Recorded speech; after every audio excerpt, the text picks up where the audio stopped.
तो एक क्वेश्चन करते हैं। ए मैट्रिक्स दे रखी है और हमको क्या निकालना है, ए ये -50 करके लिखा हुआ है, where alpha is equal to है ना π/12। तो एक तो ये एक्सप्रेशन क्या है ना, इसको एक बार देख लेते हैं।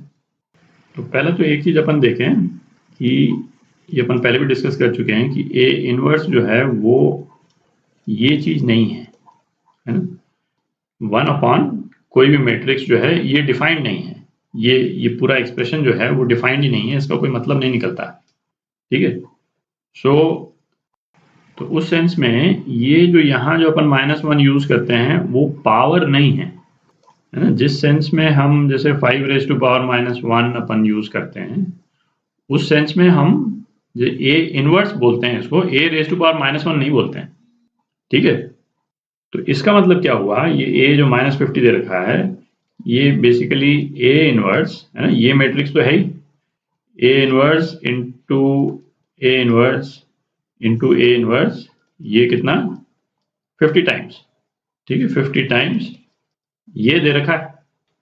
तो अपने को ए मैट्रिक्स दे रखा है, तो या तो हम ए मैट्रिक्स का इनवर्स निकाल लें और उसको 50 टाइम्स मल्टीप्लाई करके जो भी रिजल्ट आता है उसको देख लें, है ना। या फिर इस वाले एक्सप्रेशन को एक और तरह से अपन मॉडिफाई कर सकते हैं, है ना। और वो क्या हुआ, जैसे ए इनवर्स क्या है, adjoint A upon determinant of A. यदि हमारे को ये a-2 एक्सप्रेशन दिया हुआ है और इसका मतलब है a inverse into a inverse, इसका मतलब क्या हुआ है, ये क्या है, adjoint a upon determinant a into adjoint a upon determinant a, है ना, यही है। दूसरी तरफ यदि हम a² है ना, ये दूसरी मैट्रिक्स हो गई, a² का इनवर्स है ना, ये लेते हैं तो ये क्या हो जाता है, adjoint a² into determinant of a², ठीक है।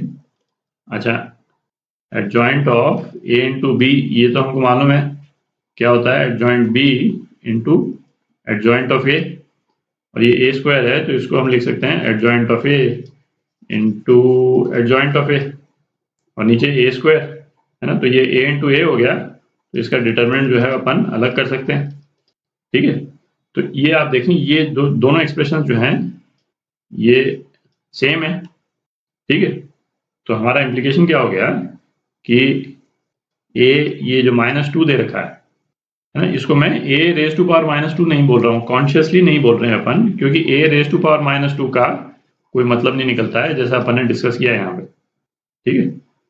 तो ये a-2 जो है वो क्या है, a⁻2 का इनवर्स, ठीक है। तो इसी तरह से ये जो एक्सप्रेशन है अपने को जो a-50 दे रखा है वो क्या है, a⁻50 का इनवर्स, ठीक है। तो बेटर है अपन इसको निकाल लेते हैं, है ना, a दिया हुआ ही है, इसको निकाल लेते हैं अपन।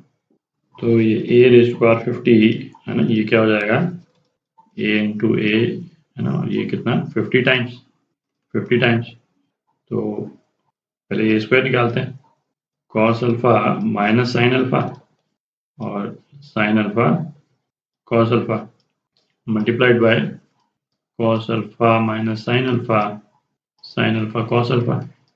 इसको मल्टीप्लाई कर देंगे तो क्या आ जाएगा अपने पास, देखिए फर्स्ट रो को मल्टीप्लाई कर रहे हैं फर्स्ट कॉलम से, cos² alpha minus sin² alpha, तो इसको सीधा ही लिख देते हैं, है ना। ये क्या हो गया, cos2 अल्फा हो गया, cos2 अल्फा, फिर फर्स्ट रो सेकंड कॉलम, तो minus sine alpha cos alpha minus sine alpha cos alpha, तो क्या आ गया अपने पास, -2 साइन अल्फा cos अल्फा, ठीक है। तो ये क्या हो गया, माइनस sin2 अल्फा हो गया, और इसी तरह से है ना ये वाला टर्म ये क्या हो जाएगा, ये sin2 अल्फा हो जाता है और ये cos2 अल्फा हो जाता है, ठीक है।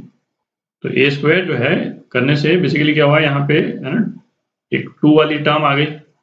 तो इसी तरह से अपन हायर पावर्स निकालेंगे तो क्या आ जाएगा अपने पास में, इवेंचुअली a⁻50 आ जाता है cos 50 alpha minus sine 50 alpha sine 50 alpha और cos 50 अल्फा, ठीक। इसको एक और बार a से मल्टीप्लाई करेंगे तो cos है cos भी माइनस साइन है साइन भी करके आ जाएगा, ठीक है, cos square alpha minus sine square alpha नहीं आएगा, मतलब स्क्वायर वाली टर्म्स नहीं है, but cos a cos b minus sine a sine b वो भी वही हो गया। ठीक है, ए प्लस बी आ जाएगा, तो उससे एक एक करके ये अल्फा ऐड होता चला जाएगा, और साइन के केस में क्या आ जाएगा, sign A cos B plus cos A sine B. ठीक है, तो उस केस में भी ए प्लस बी आप लगा सकते हैं। तो अब इसको इवेलुएट कर लेते हैं, है ना, ए रेज़ टू पावर 50 को थोड़ी जगह बना लेते हैं। तो 50 अल्फा निकालते हैं, 50 अल्फा क्या हो जाएगा, 50 पाई बाई 12, और इसको हम क्या लिख सकते हैं, 2 into 2 pi plus pi by 6। ठीक है, तो बेसिकली कॉस पाई बाई 6 और साइन पाई बाई 6, है ना, ये अपने को करना है। तो ए रेज़ टू पावर 50 ये क्या आ गया, कॉस पाई बाई 6 √3/2 माइनस 1/2 और 1/2 और √3/2। ठीक, अब इसका आपको इन्वर्स निकालना है ना, तो इसका इन्वर्स तो आप निकाल ही सकते हैं। इसका इन्वर्स आप निकालिएगा तो क्या आ जाता है, कोफैक्टर मैट्रिक्स और उसका ट्रांसपोज, है ना, ध्यान से लीजिएगा। तो इसका इन्वर्स जो है ना वो क्या आ जाता है, √3/2 1/2 माइनस 1/2 और √3/2। ठीक, डिटर्मिनेंट इसका 1 है, तो नीचे तो 1 ही रह जाएगा, और एडजॉइंट जो है ना, कोफैक्टर मैट्रिक्स निकालिए और फिर उसका ट्रांसपोज निकालिए। तो ये आपका आंसर सी पार्ट।